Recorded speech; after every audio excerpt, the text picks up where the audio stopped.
Saudari-saudaraku yang terkasih, berjumpa kembali bersama saya Romo Antoro dalam Renungan Harian Rabu 3 Agustus, Pekan Biasa ke-18. Semoga kita bersama keluarga, komunitas kita, selalu dalam keadaan baik, sehat, dan tetap bersemangat.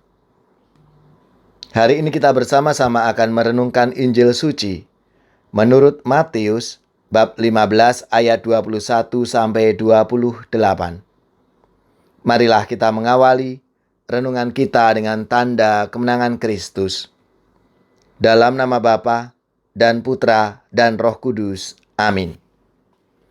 Pada suatu hari, Yesus menyingkir ke daerah Tirus dan Sidon. Maka datanglah seorang perempuan Kanaan dari daerah itu dan berseru, "Kasihanilah aku ya Tuhan, anak Daud, karena anakku perempuan kerasukan setan dan sangat menderita." Tetapi Yesus sama sekali tidak menjawabnya. Lalu murid-muridnya datang dan meminta kepadanya, "Suruhlah ia pergi. Ia mengikuti kita dengan berteriak-teriak." Jawab Yesus, "Aku diutus hanya kepada domba-domba yang hilang dari umat Israel." Tetapi perempuan itu mendekat dan menyembah Dia sambil berkata, "Tuhan, tolonglah aku." Tetapi Yesus menjawab, "Tidak patut mengambil roti yang disediakan bagi anak-anak dan melemparkannya kepada anjing." Kata perempuan itu, "Benar Tuhan, namun anjing itu makan remah-remah yang jatuh dari meja tuannya." Maka Yesus menjawab dan berkata kepadanya, "Hai ibu, besar imanmu. Maka jadilah kepadamu seperti yang kau kehendaki." Dan seketika itu juga anaknya sembuh. Demikianlah sabda Tuhan. Terpujilah Kristus. Saudari-saudaraku yang terkasih, dalam sabda Tuhan hari ini, Yesus menyembuhkan seorang anak perempuan yang kerasukan setan karena permintaan ibu anak itu yang amat percaya kepada Yesus. Saudari-saudaraku yang terkasih, dalam sabda Tuhan hari ini, Yesus menyembuhkan seorang anak perempuan yang kerasukan setan karena permintaan ibu anak itu yang amat percaya kepada Tuhan Yesus. Iman sang ibu itulah yang membebaskan anaknya dari belenggu setan. Dengan merenungkan kisah tersebut, kita semakin menyadari bahwa iman yang kita miliki tidak hanya menyelamatkan hidup kita, tetapi juga menyelamatkan orang lain. Iman yang kita miliki memberi dampak positif bagi orang-orang yang hidup di sekitar kita.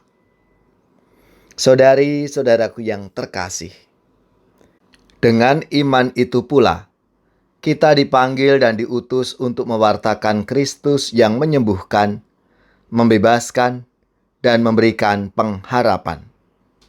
Sebagai murid Yesus, kita dapat menghibur dan meneguhkan orang yang sedang menderita sakit, menguatkan dan memberi peneguhan bagi saudara-saudari kita yang sedang berputus asa, mengajak teman dan sahabat kita untuk berbela rasa dengan mereka yang sedang menjadi korban bencana alam, ketidakadilan, diskriminasi, dan intoleransi. Iman mendorong kita untuk mau keluar dari diri kita dan dengan sukacita melakukan tindakan-tindakan kasih yang akan meringankan beban hidup orang lain. Iman kita kepada Kristus berdimensi sosial, mampu memberi perubahan yang baik, tidak hanya bagi diri sendiri, tetapi juga bagi hidup sesama kita. Ya Bapa yang Maha Setia, semoga iman kami semakin mendorong kami untuk turut berpartisipasi dalam membangun tata kehidupan bersama yang lebih rukun, damai, dan adil. Sungai mengalir tiada henti-hentinya, memberi hidup di sekitarnya. Tuhan melimpah kan rahmat-Nya bagi yang percaya kepadanya.